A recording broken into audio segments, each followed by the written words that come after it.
Welcome to Systemic Stack. My name is Kabir Anand. This is episode 21 of the System Engineering series, and today we will explore idempotent APIs in a way that helps you prepare for system engineering interviews on this topic. Look, network failures are inevitable, so knowing how to prevent double billing or duplicate orders is a massive signal that you can design truly reliable systems.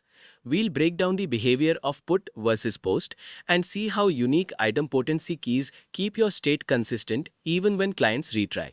It's a critical concept for any high-stakes architecture. It starts by looking at the chaos of unreliable networks where lost acknowledgements force clients to retry, potentially causing double billing or corrupted data. So, we'll define exactly what idempotency is and how it ensures that making the same request multiple times has the same outcome as making it once. From there, we'll dive into the technical details of HTTP methods, contrasting the safety of put against the inherent risks of post. Now the focus shifts to the system design side, where we'll break down the 4-step check, process, store logic and the storage strategies needed to track requests using tools like Redis. We'll also cover key expiry and cleanup, which is a detail that often separates a junior dev from a senior architect. We'll apply all this to high-stakes scenarios like payment processing and order management to see how we prevent ghost transactions. Finally, we'll wrap up with interview-specific insights on how to explain these design choices under pressure. By the end, you'll know how to build APIs that stay consistent even when the network fails. Imagine you're building a global payment gateway. In this environment, scale is massive and constraints are tight. You've got thousands of requests per second, and some of those requests will inevitably hit a network snag. Maybe the client times out or the server processes the charge, but the acknowledgement gets lost in transit. This is the exact situation where things get dangerous. If the client retries that payment because they didn't get a confirmation and your system isn't idempotent, you have just double charged the customer. That's a huge failure mode that leads to massive support tickets and lost user trust. In an interview, you'll want to describe these high-stakes environments where at least one's delivery isn't enough without a way to deduplicate logic. We're talking about systems where state consistency is the only thing standing between a smooth user experience and a total financial or data catastrophe. It's about being defensive in your design choices. Let's talk about the chaos of the network. It's never a matter of if it fails, but when. In a typical cycle, a client sends a request, the server does the work, but then the ACK or acknowledgement disappears. The client is now in a state of total uncertainty. Did the server actually do the work or did the request fail before reaching it? Because they don't know, they are forced to retry. Without idempotency, this simple necessary retry becomes a massive risk for data corruption. If you're building an inventory system, a lost ACK could mean you deduct stock twice for a single order. In an interview, explaining this cycle, request, process, lost ACK, retry, shows you understand the fundamental uncertainty of distributed systems. It's not just a technical edge case, it's the default reality we have to design for to keep our systems from drifting into an inconsistent state. That's why we build for failure. So, what's the core fix? It's idempotency. At its heart, this is a property where an operation can be applied multiple times without changing the final outcome after that first successful application. It's what makes retrying a safe operation for the client. Think about a safe retry versus an unsafe retry. In a safe scenario, if I tell a system, set the light to green, and I say it 10 times, the light is still just green. That's idempotent. But if I say toggle the light and I say it 10 times, the final state depends entirely on how many times that command was received. In API design, we want to shift as many operations as possible towards that first safe category. When you can guarantee that repeating an action won't cause unintended side effects, you've removed a whole class of bugs and race conditions that plague distributed systems. It's all about making the system predictable. Formally, an idempotent API ensures that the side effects of making the same request multiple times are identical to making it just once. The math here is simple. F of x equals f of x. No matter how many times you apply the function, the result is the same. Now, in the real world, this doesn't mean the server returns the exact same HTTP response every single time. You might get a 201 created the first time and a 200 OK the second, but the underlying state of the system remains consistent. What matters here is that it decouples the client's retry logic from the risk of duplicating resources. Failure to implement this means you're leaving your database's integrity up to the reliability of the public internet, which is a recipe for disaster. When an interviewer asks for a definition, they are looking for that specific distinction between the response code and the side effects on the data store. Why do we go through all this trouble? Well, without it, every network timeout turns into a full-blown crisis for the user and the business. Retry Safety is the get-out-of-jail-free card that lets clients be aggressive about fixing their own connection issues without accidentally double-charging a customer or creating ghost resources. If your system can't handle a retry gracefully, the client has to just give up or risk a catastrophic error, and neither of those is a good user experience. The consequence of skipping this is high. You'll end up with desynchronized state between your microservices, leading to manual data cleanups and angry users. In your interview, highlight how idempotency reduces the operational burden of error handling. It's about moving the complexity away from the user and into a robust architectural pattern that treats failure as a normal, manageable event rather than an exceptional disaster. Now let's look at how the tools we already use handle this. The HTTP put method is actually idempotent by design. When you send a put request, you are essentially saying, replace the resource at this URL with this exact data. If you send that same update 5 times, the end state is still that same resource with that same data. It's like overwriting a file. The first time changes the content and the next 4 times just set it to the same thing again. This makes retries for put request inherently safe.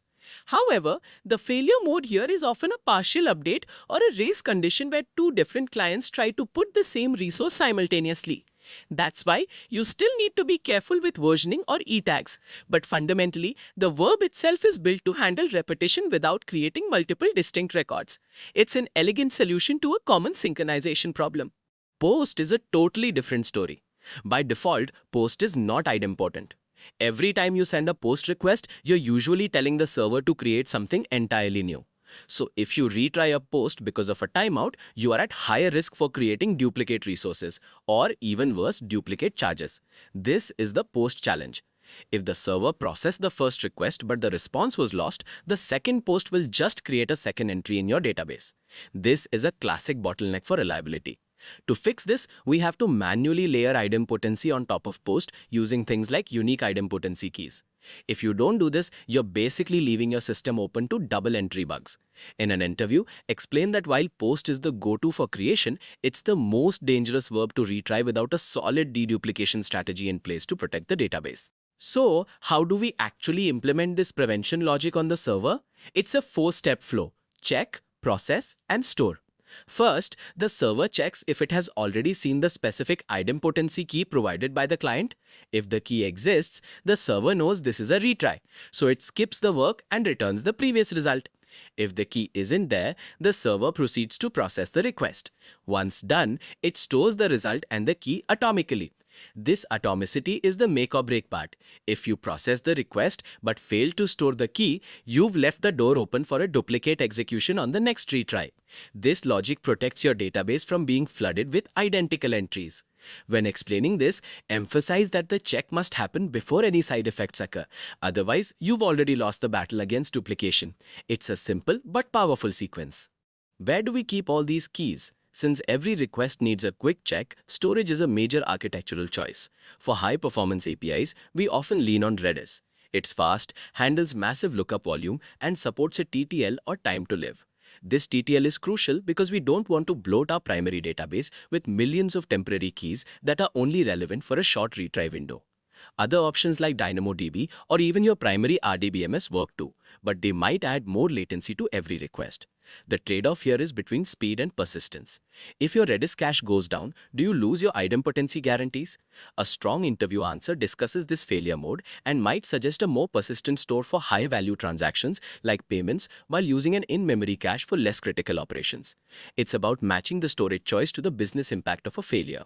Idempotency isn't for eternity. You have to decide on a retry window, which is the period during which you'll honor an idempotency key. If a client retries a request after 24 hours, should you still treat it as the same transaction? Probably not. We use cleanup strategies like TTLs to purge old keys and keep the system efficient. The danger here is if a client retries after the key has been purged, the server will think it's a new request and process it again. That's a classic failure mode to watch for. To mitigate this, your client and server need an agreement on how long those keys are valid. In an interview, discussing how you tune this window based on the specific business use case, like minutes for a search but hours for a bank transfer, shows that you're thinking about the practical constraints of storage and consistency. Let's look at the most famous use case, payments. This is where getting it right is non-negotiable. When a user hits pay, the mobile app generates a unique idempotency key. If the network drops and the app retries that button 5 times, the payment gateway uses that key to ensure the customer's bank account is only hit once. Without this, you'd be dealing with thousands of refund requests and a massive PR nightmare. The key here is often tied to a specific transaction or order ID. If the server sees a key it already processed, it just sends back the success message from the first attempt. This pattern is the gold standard for financial systems.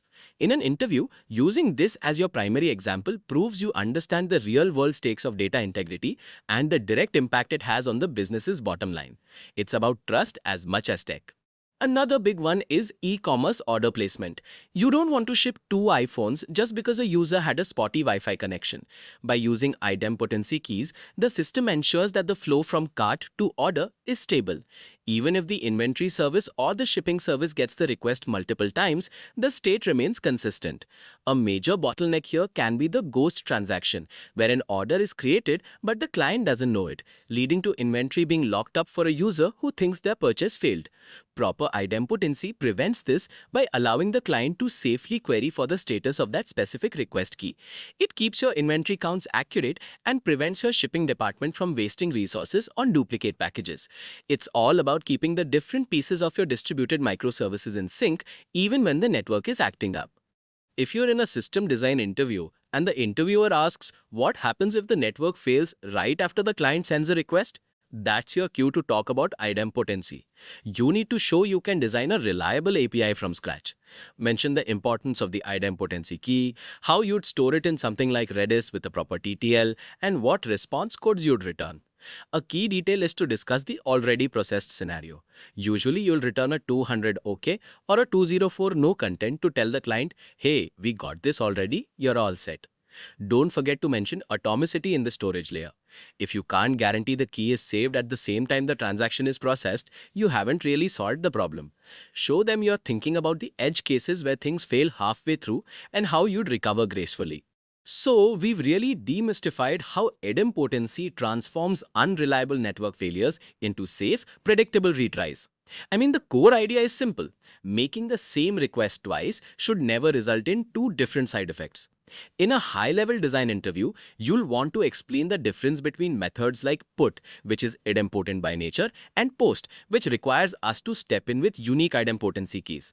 We covered the critical 4-step logic, checking for the key, processing the work, and then storing the result atomically to prevent race conditions. Using a fast storage layer like Redis with a TTL is a smart way to track these keys without hitting your main database too hard. Basically, you're building a system that can handle chaos gracefully, ensuring data consistency no matter how many times a client hits that retry button. That's how you design for true reliability. That brings us to the end of a look at idempotent APIs.